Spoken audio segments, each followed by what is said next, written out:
ह्या गोष्टी कित्येक वर्षापूर्वीच्या आहेत, पण उद्या आम्ही कोर्टात गेलो तर ह्या ठिकाणी हिंदू ख्रिश्चन अशा दोन भिंती उभ्या राहतील. त्या आम्हाला नको आहे. धर्माधर्मात भिंती आम्हाला पाडायच्या नाहीये, पण जर तुम्ही अशा पाडत असाल तर त्या भिंती मोडायची ताकद आमच्या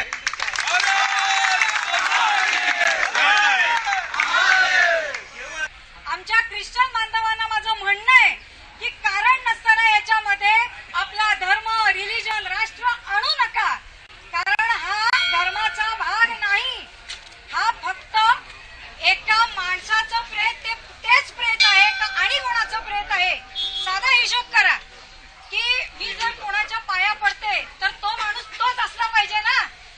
तो माणूस कसा आहे तो नंतर बघू, पण मी ज्याच्या पाया पडतो तुम्ही जाऊन, तो माणूस तोच आहे का तुम्ही वेगळ्याच कोणाला तरी माणसाला तो